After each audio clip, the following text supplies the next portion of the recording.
Tear it down. That was the first thing she said to me. Not hello, not good morning, just a full-volume command like she was some kind of demolition deity sent from the heavens. I opened my cabin door with a wrench in one hand and a coffee in the other, only to find this woman, Greta Langford, standing on my porch in what I can only describe as a thrift store pantsuit, clutching a laminated ID that looked like it had been made during arts and crafts at a retirement home. The ID read, President, Lakeside Serenity, HOA, and the font, Comic Sans of course, did not scream authority. It screamed PTA mom gone rogue. She pointed a shaky finger at my family cabin and said it again, slower this time, like I didn't speak English. This structure violates community standards. You'll need to demolish it within 30 days or face escalating fines starting at $1,000 per day. I blinked. Once. Twice. Ma'am, I said carefully, this cabin was built in 1961. Your HOA didn't exist until, what, last summer? She stiffened like I'd just questioned the legitimacy of the moon landing. See, I'm not the type to get riled up by nonsense. I fix broken watercraft for a living and prefer machines to people most days.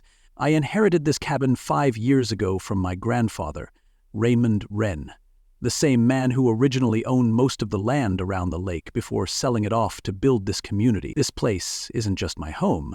It's where my grandfather's tools still hang on the wall, where I run my dock repair business, and where the coffee always tastes better because I brew it in a pot that's older than most of my neighbors' mortgages. So you'll understand why being told to tear it down by a woman who looked like she just Googled how to look official rubbed me the wrong way. I asked Greta who, exactly, gave her this power. She said she was voted in by the community, all 6 members of it. She handed me a crumpled letter demanding compliance with a list of made-up rules, including something about visual tranquility standards, which I'm pretty sure she plagiarized from a spa brochure.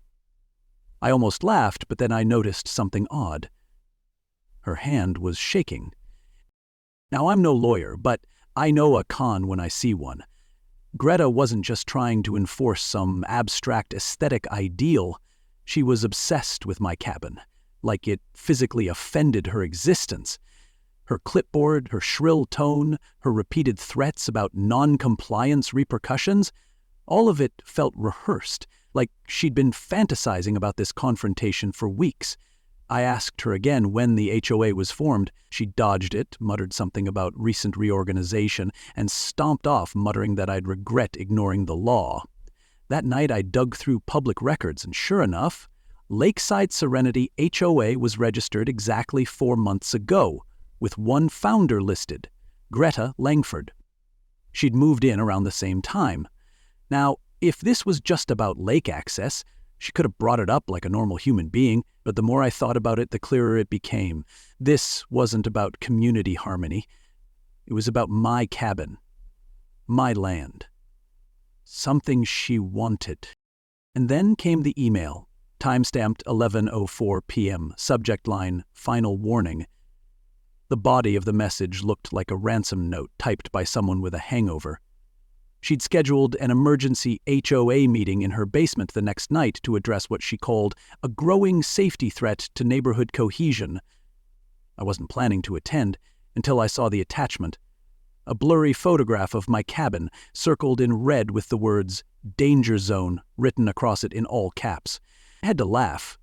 I've fixed cracked boat engines, rewired entire dock systems, and fought off a family of angry raccoons from my workshop. None of that got me labeled a public threat, but owning the wrong kind of house in Greta's fantasy kingdom apparently did. I knew then I wasn't dealing with a misinformed neighbor. I was dealing with a control addict who mistook property lines for battleground. What got me wasn't just the absurdity of her crusade. It was the way she assumed I'd back down, that I'd roll over and let her paper badge dictate the future of my grandfather's legacy. I've met people like Greta before, people who dress up their insecurity in authority, who invent rules just so they can punish others for not obeying them. And I've learned one thing about folks like that. They hate paper trails. So I started documenting every visit, every email, every shaky threat scrawled in Sharpie on fake HOA letterhead. Greta thought she'd walked into a quiet little power grab. What she didn't know, what she couldn't have known, was that this cabin wasn't just some aging structure on a lake. It was the original heartbeat of this entire community. And the deeper I dug, the more I suspected my grandfather left me more than just a cabin. He might have left me a key to ending this nonsense for good. But first, I had to see just how far Greta was willing to take this theater of the absurd. And something told me her basement meeting was only the opening act. The basement smelled like wet cardboard and lemon-scented desperation. Greta had gone all out for her so-called emergency HOA meeting. Folding chairs from 3 different decades, a plastic table she called her leadership desk, and one flickering fluorescent light that made the entire room look like a hospital waiting room for bad decisions. I counted 6 neighbors in attendance, all of them clearly unsure whether they'd wandered into a meeting or an amateur production of How to Lose a Community in 10 Days. And there she was, Greta Langford, sitting tall behind her desk, armed with a plastic gavel, a stack of crumpled papers, and a handmade nameplate that read "Present" with the I missing. She hit the gavel on the table like it owed her money and announced, "This emergency session of the HOA is now in order." I'd seen more legitimate courtroom setups on daytime TV, but I stayed quiet. I was there to observe, not engage. Not yet. Greta launched into a PowerPoint she projected against a sheet taped to the wall. The title slide read, "Safety Rules for Lake," complete with sparkly clip art and a photo of my cabin, photoshopped with fake smoke curling from the chimney like it was about to explode. I could barely keep a straight face.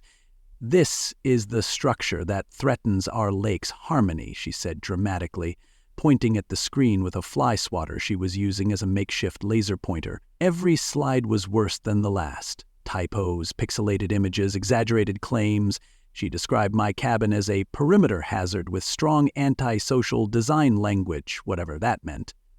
To hear her tell it, I was one step away from running an illegal fireworks factory out of a lakeside terrorist bunker.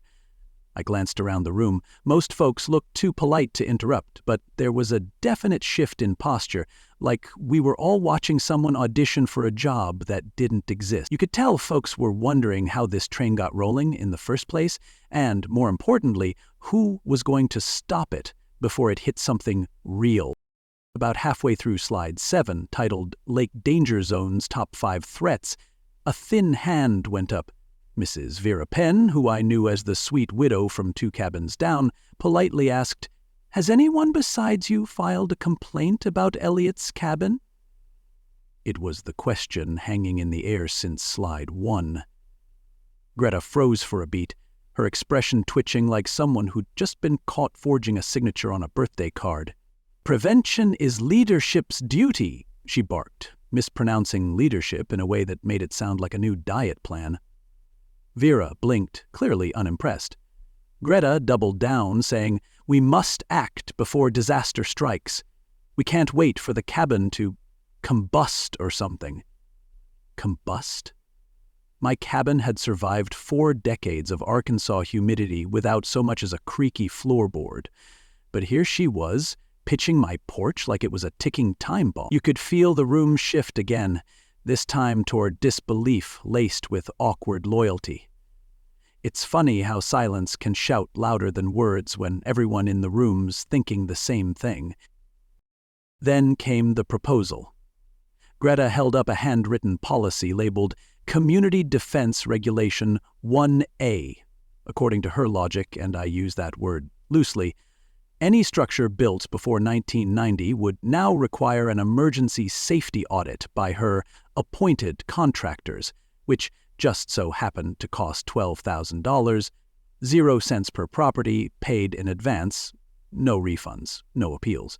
Oh, and if your home failed this pop quiz, immediate demolition, plus a $500 0 cents daily fine for each day you didn't obey. She delivered the numbers with the calm of someone reading a recipe for cookies. I leaned back in my chair, biting the inside of my cheek to keep from laughing. This wasn't community management, it was a daylight robbery with bullet points. She glanced around the room, expecting nods. Instead, she got wide eyes and throat clears. People weren't nodding, they were processing. And so was I, by quietly sliding my phone from my coat pocket and tapping the audio recorder. Call it insurance. Or maybe just good old-fashioned self-preservation. When Greta finally called for a show of hands to accept the policy, only 2 others joined her. Donnie Crisp, her jittery sidekick, and a couple named the Mortensons, who clearly wanted to disappear into their seats. Everyone else stayed still, eyes bouncing between me and the PowerPoint. It was all theater, of course. Greta slammed her gavel down and declared the motion passed by active majority, which I guess meant whoever didn't. As the meeting wrapped and chairs scraped across concrete, Vera came up beside me, her voice low.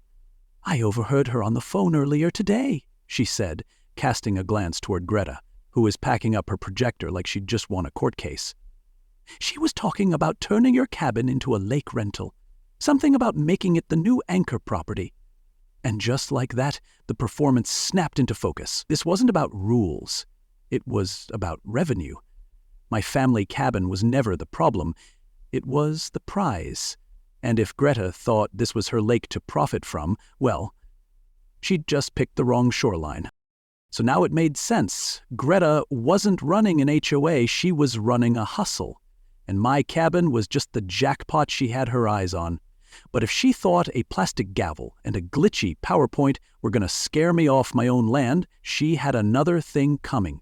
Because what she didn't know was that my grandfather left behind more than a toolbox and a rocking chair. He left a paper trail. And once I found it, everything she built was going to come crashing down like one of her fake citations. If you've ever dealt with HOA nonsense, or just love seeing the bully get outsmarted, hit that subscribe button, because in the next part, I start digging into the past, and what I uncover, let's just say Greta picked the wrong cabin to mess with. You won't want to miss what happens when a legacy meets a liar. By Monday morning, I could practically smell the paperwork coming. Right on cue, taped to my cabin door like a passive-aggressive Valentine, was a bright orange noise violation notice. Apparently, using a cordless drill at 9:03 AEME while repairing a dock motor was now a threat to community tranquility.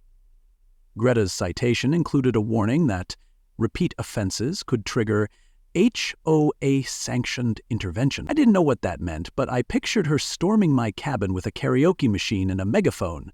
On Tuesday, she struck again.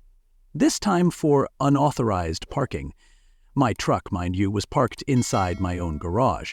According to the handwritten complaint, commercial vehicles must not be stored in residential structures, as if I was hiding a semi-truck in the tool shed. At this point, I figured she either had a personal vendetta against me or a bingo card she was trying to fill. Wednesday's gem accused me of excessive light pollution from the 2 motion sensor LEDs I use when fixing water pumps after dark. Apparently, the glow from my porch was interfering with local owl behavior. Greta underlined the word ecology 3 times in red ink as if that made it science. Thursday brought a violation for unauthorized pets, which was impressive considering I don't own any pets, unless you count the raccoon that occasionally steals my leftover pizza crust. Friday's report? Grass height. She claimed my front lawn measured 3.2 inches, exceeding the HOA harmonized standard of exactly 3 inches. Either she had bionic vision or someone had been out there with a ruler. That was the moment I realized this wasn't just pettiness. It was obsession masquerading as policy. And the only thing more dangerous than someone with fake power is someone with too much free time. Saturday hit peak comedy with a wind chime disturbance citation. Let me repeat. I don't own wind chimes, never have. She claimed mine were disrupting migratory patterns, which I'm pretty sure is just her way of saying she doesn't like cheerful sounds. Sunday, she reported my blue garden hose for violating the community's aesthetic integrity. Apparently, green is the only acceptable color. I half expected Monday to bring a fine for owning non-compliant socks. These citations were so ridiculous, I started wondering if I'd accidentally wandered into a satire skit and just hadn't seen the cameras yet. But then I realized there were no cameras. And that was about to change.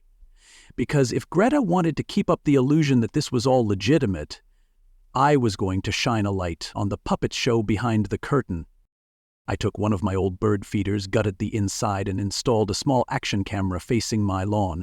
It blended right in, just a harmless decoration hanging near the tree line.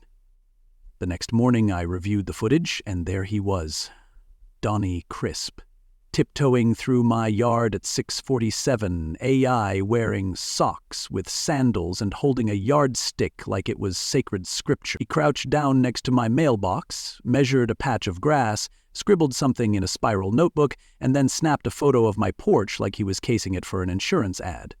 The way he moved, skittish, glancing around like a guilty teenager skipping school, it was clear he knew this was trespassing.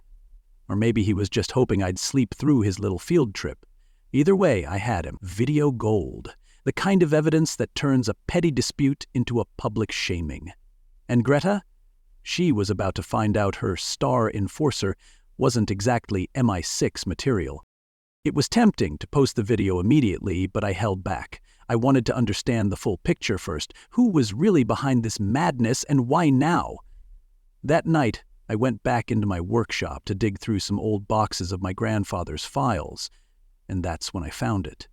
Tucked behind a rusted toolbox, wrapped in an oil-stained rag, was a small envelope with a handwritten label, "Read only when threatened." The handwriting was unmistakable. Raymond Wren, my grandfather.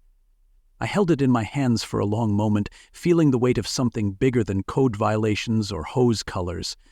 Because if my granddad had taken the time to write this and seal it like some kind of legal time capsule, then he must have known this day would come. And what was inside? Well, that's where things started to shift from absurd to legendary.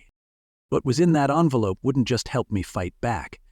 It would change everything I thought I knew about this land, this community, and the very cabin Greta was trying so hard to erase. And if you think wind chimes and grass height were wild, wait till you hear what she really walked into. This war wasn't about violence. The envelope felt heavier than paper should. I peeled back the old wax seal like I was defusing a bomb from another era. Inside was a folded letter, some yellowed documents, and a note in my grandfather's handwriting that said, "If they ever come for the cabin, read everything, and don't let them rewrite what we built."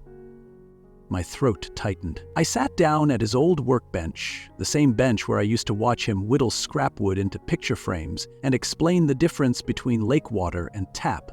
The letter told a story I'd only heard in pieces. In 1961, Raymond Wren bought up the entire north side of the lake, 52 acres of raw land with no roads, no zoning, and no real vision but peace. He built the cabin first by hand as the hub for what he called a community without kings. Then, over the next few years, he subdivided the land into parcels and sold them to families he trusted, with one clear clause in every deed, subject to homestead rights of the original cabin. Meaning, this place wasn't just the first, it was the legal anchor. As I sifted through the old deeds, maps, and letters from county clerks, the picture sharpened like an old film coming into focus. Every single property sold around the lake contained language that protected my grandfather's cabin as the superior dwelling. Not symbolically, legally. The original homestead had jurisdictional precedence over any future association, vote, or regulation. And since I'd inherited the cabin directly, that legal authority passed to me. The HOA? A joke on paper. Greta's claims, not just wrong, void. In a courtroom, her fines would disintegrate faster than one of her typos under cross-examination.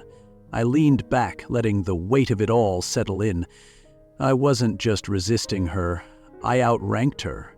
Not because I yelled louder or printed prettier flyers, but because this land quite literally came with the receipt. It's a funny thing when you realize you're holding the blueprint to someone else's delusion. All those citations, those threats, the fake meetings in moldy basements, they were based on an empire of air. Greta wasn't enforcing rules. She was writing fiction and calling it governance. And here I was, sitting in the only building that actually predated the neighborhood itself. My cabin was older than every road sign in a 3-mile radius. In legal terms, Greta had about as much power over me as a fortune cookie. But in neighborhood politics, she had built up enough fear to keep people quiet. That's what struck me most. My neighbors didn't side with her because they believed in her. They were just tired and afraid. And if there's anything more dangerous than a bad idea, it's a loud one that no one questions. I knew what I had to do. I made copies of every document and scanned them into digital files. Original deed, land sales, zoning maps, all of it. Then I organized it in a folder titled Homestead Defense and emailed it to myself in triplicate. Greta couldn't erase history, but she'd try to outshout it. So I wanted my facts louder than her flyers. And just in time, too, because that morning, while I was reading through the last contract, I heard a diesel engine rumbling down my gravel drive. It was a water utility truck. The driver stepped out sheepishly and said, "We received a request for emergency shutoff due to a community code infraction." I raised an eyebrow. "Community code?" He shrugged. "That's just what the work order says." An hour later, the power company showed up too. Greta had escalated her tantrum into sabotage.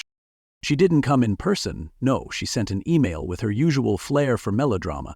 "You want to play hardball, Mr. Wren? Let's see how long you last in the dark." I sat in my now quiet kitchen, sipping lukewarm coffee and watching the fridge tick towards silence, and I laughed.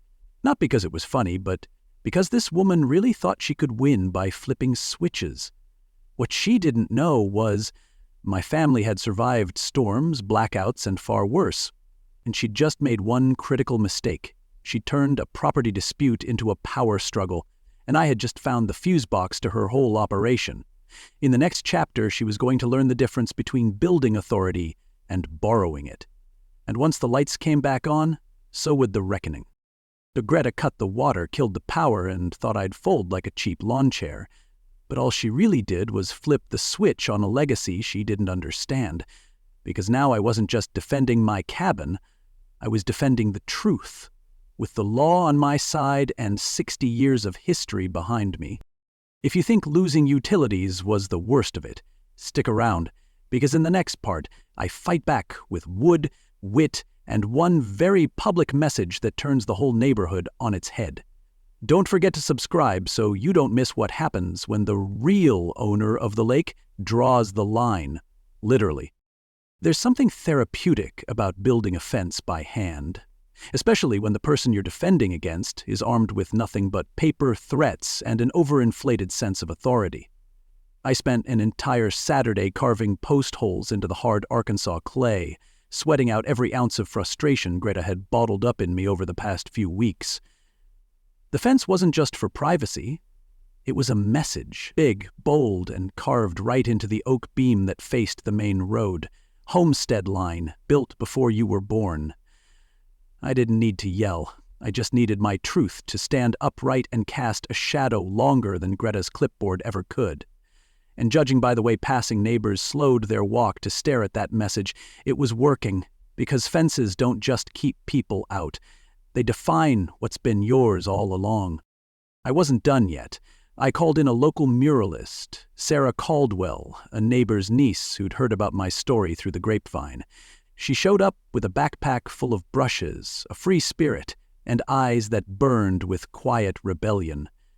I gave her one sentence: paint it like the truth had a bullhorn. 2 days later, the side of my cabin facing the street bore a sweeping mural with blue sky, lake reflections, and a hand-lettered punchline right in the middle.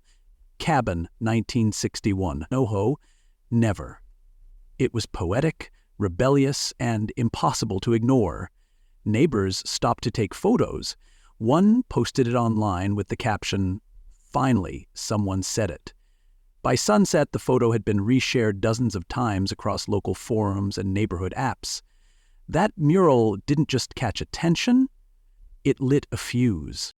With the legal documents in hand, I followed up with certified letters addressed to every company Greta had weaponized: power, water, sanitation. Inside each envelope was a copy of my grandfather's original deed, the zoning maps, and legal language confirming homestead rights. The tone? Respectful, but firm. Like a teacher reminding the class that the test already has an answer key. I sent one to the local newspaper editor too, just in case the smell of drama and land rights was enough to get them curious. By the end of the week, I started getting callbacks. The utilities issued apologies and promised reviews of their processes. The newspaper? They sent a reporter. Apparently, a story about a rogue HOA president versus a third-generation landowner with legal receipts had viral legs. Justice, it turns out, loves good lighting and a little irony. And just like that, the power began to shift. Greta, once marching through the streets like she was running a dictatorship in a gated dollhouse, had gone oddly silent. No flyers, no fines, no declarations taped to my door. But that didn't mean she'd given up. It meant she was regrouping. Because that Thursday, a neighbor slid a leaflet under my gate. It was an invitation, hand-signed by Greta Langford herself, announcing an urgent HOA meeting to vote on the permanent removal of hostile parties from the community. That hostile party? Yours truly. She'd reserved the community center and called for a vote to ban me from my own neighborhood. You've got to admire the nerve. She was doubling down, betting her kingdom on one final roll of the dice. What she didn't know was I was already stacking the deck with truth. Greta wanted a vote? Fine. But this time I wasn't just showing up. I was bringing the map, the deeds, the mural, and the full story. She'd tried to frame me as a problem. I was about to remind every neighbor in that room who built this place in the first place. And this wasn't about winning by argument anymore. It was about showing once and for all that legacy outruns lies, because the moment you shine enough light on a shadow, it disappears. And Greta? She was running out of shade. I walked into that community center like I was headed to a courtroom, but not as the defendant. I brought a projector, a stack of printed deeds, 3 blown-up property maps, and 60 years of proof that Greta's entire campaign was built on fantasy. She was already at the front of the room, sitting stiffly behind a folding table flanked by Donnie Crisp, who looked like he'd rather be anywhere else, including a dentist chair. Greta had clearly spent all day rehearsing her final act. Her welcome slide read, "Safety, order, and the end of disruption," with a grainy photo of my cabin edited to look like a haunted shack. I didn't even get a chance to sit down before she announced that the disruptive resident would not be allowed to speak per HOA regulation. That was her opening play, but this wasn't her theater anymore. The room, packed with more neighbors than I'd ever seen outside a 4th of July potluck, shifted. Chairs creaked. A few mutters turned into full voices. "Let him speak. We want to hear both sides." And then, loudest of all, Mrs. Vera Penn, "This ain't your courtroom, Greta. Let the man talk." The pressure cracked her plastic gavel before I even plugged in my laptop. With a dramatic sigh, Greta said I could have 5 minutes. I didn't need that long to let the truth do the heavy lifting. I started with a photo. 1961, Raymond Wren, standing next to the first and only structure on the lake at the time, the cabin. Then came the sales records. Then the clause, highlighted, printed, and repeated in every single land contract. Subject to original homestead rights. I looked out over the crowd and said, I'm not just the guy fixing boat motors in the corner lot. My family built this neighborhood, literally. And every one of you bought from us under that promise. The room fell quiet, the way rooms do when something old and heavy settles into place. You could see it on their faces. Neighbors flipping through mental file drawers, remembering the language in their deeds, the stories their parents told about Old Man Wren and the first cabin. I showed the surveyor's map. I read the 1963 letter from a county attorney affirming the homestead's legal supremacy. It wasn't a speech. It was a hand-delivered history lesson. And the more I spoke, the smaller Greta seemed behind her slideshow. When I finished, I said nothing, just let the room breathe. Then the questions started. But they weren't for me. They were for her. Why didn't you mention any of this? What have you been doing with our fees? That last one made Greta's mouth twist, like she'd bitten a lemon dipped in gasoline. The real unraveling came fast. Turns out once people feel duped, they stop being polite, especially when there's money involved. A neighbor, former accountant, had already filed a tip with the county finance office. Within a week, investigators uncovered that Greta had collected HOA dues and funneled the money into a personal account labeled Administrative Wellness, which apparently included things like spa visits, patio furniture, and a down payment on a paddleboard she never learned to use. The county hit her with charges for misappropriation of funds and operating an unregistered nonprofit. She didn't wait for the formal hearing. One night, just after midnight, a moving truck backed into her driveway, and by morning, she was gone. Someone, and I don't know who, slapped a bumper sticker onto the tailgate that read, HOA Boss, canceled. It was crooked, but beautifully poetic.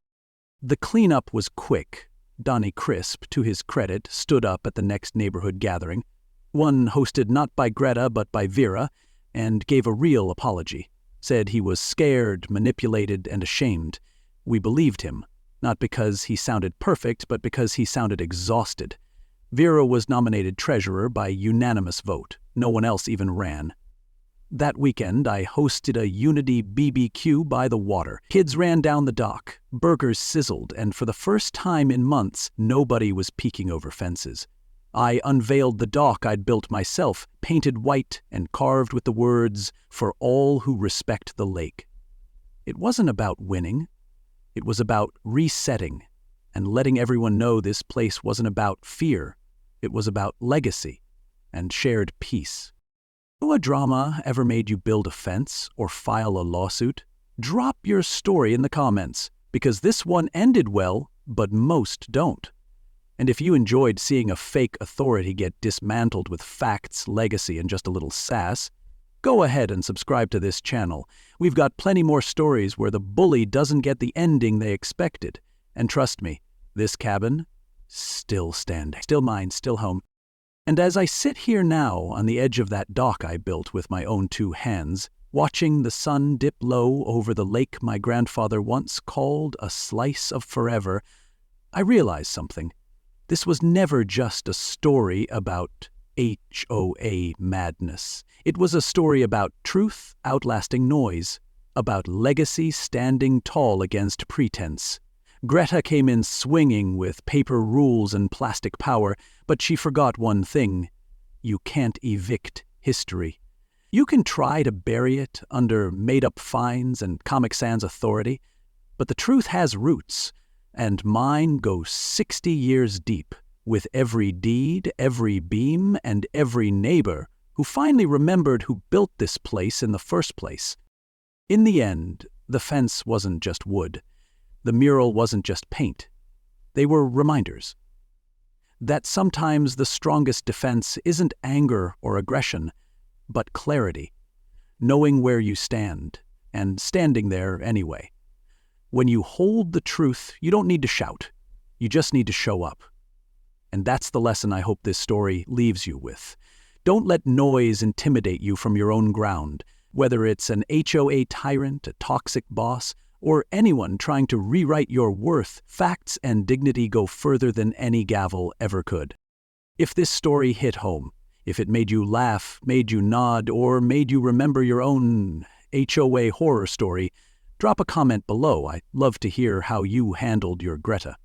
And if you believe in stories where the underdog actually wins, where community gets stronger, not smaller, then go ahead, like this video, share it with a neighbor, and subscribe to the channel so you don't miss what's coming next. Because around here, we believe in land, legacy, and never backing down to fake power.